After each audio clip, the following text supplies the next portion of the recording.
Hello বন্ধুরা, কেমন আছো সবাই? আশা করি সবাই ভালো আছো। আজ দেখো বানাবো পাট শাক দিয়ে মুসুরির ডাল। মুসুরির ডাল নিয়ে নিয়েছি। পাট শাকটা আমি ভালো করে বেছে, আমি শুধু পাতা নিয়েছি, ভালো করে বেছে পরিষ্কার করে এরকম করে কুচিয়ে নিয়েছি। তাহলে চলো রান্নাটা শুরু করা যাক। গ্যাস অন করে নিলাম। মুসুর ডালটা সেদ্ধ করার জন্য জল চাপিয়ে দিলাম।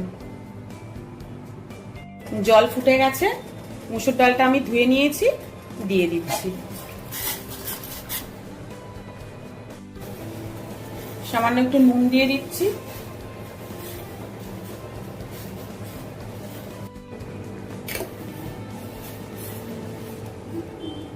আর একটু হবে ডালটা সেদ্ধ।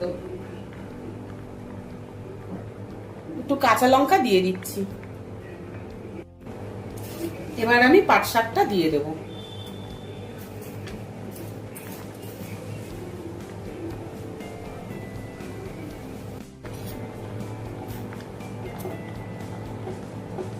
ডালটা দেখো এরকম সেদ্ধ হয়ে এসছে, তখন আমি পাট শাকটা দিলাম।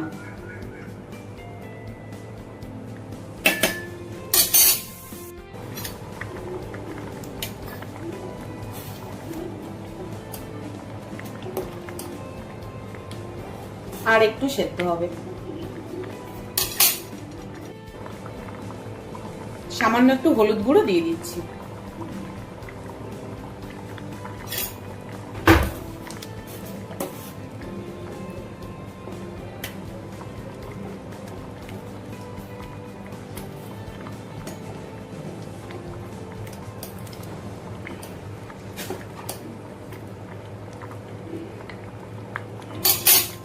ডালটা সেদ্ধ হয়ে গেছে, ডালটা আমি নামিয়ে নেব।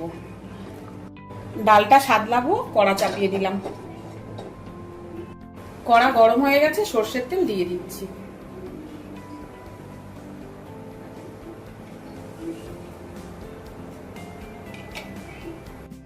শুকনো লঙ্কা ফোড়ন দিয়ে দিলাম।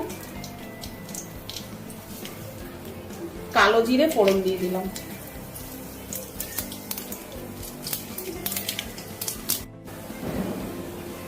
চার পাঁচ কোয়া রসুন থেতো করে রেখেছিলাম, দিয়ে দিলাম।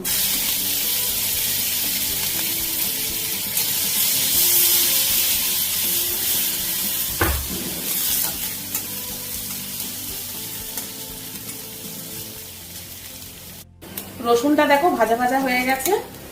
এবার আমি ডালটা ঢেলে দেবো।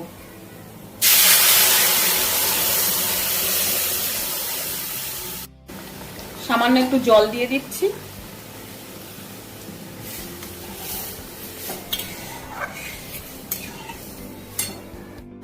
নুন তো আগে আমি একটু দিয়েছিলাম বন্ধুরা, আবার একটু নুন দিয়ে দিলাম।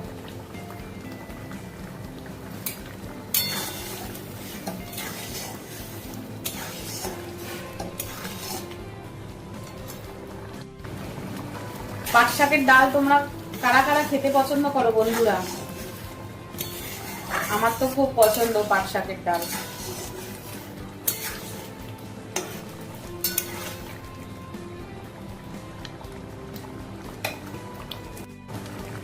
পাট শাকের ডালটা আমার রেডি হয়ে গেছে বন্ধুরা। দেখো এরকম একটু ঘন ঘনই নামাবো, তাহলে খেতে বেশি টেস্টি হবে। গ্যাসটা অফ করে দিলাম। তাহলে বন্ধুরা তোমরা দেখলে তো কত তাড়াতাড়ি আমি পাট শাকের মুসুর ডালটা রেডি করে ফেললাম। এই ডালটা খেতে খুব টেস্টি হয় বন্ধুরা, তোমরা বাড়িতে একবার ট্রাই করো, সবার খুব ভালো লাগবে। নতুন কোনো ভিডিও নিয়ে নতুন কোনো রেসিপির সাথে তোমাদের সাথে আবার দেখা হচ্ছে বন্ধুরা। ততক্ষণ সবাই ভালো থেকো। টাটা বন্ধুরা।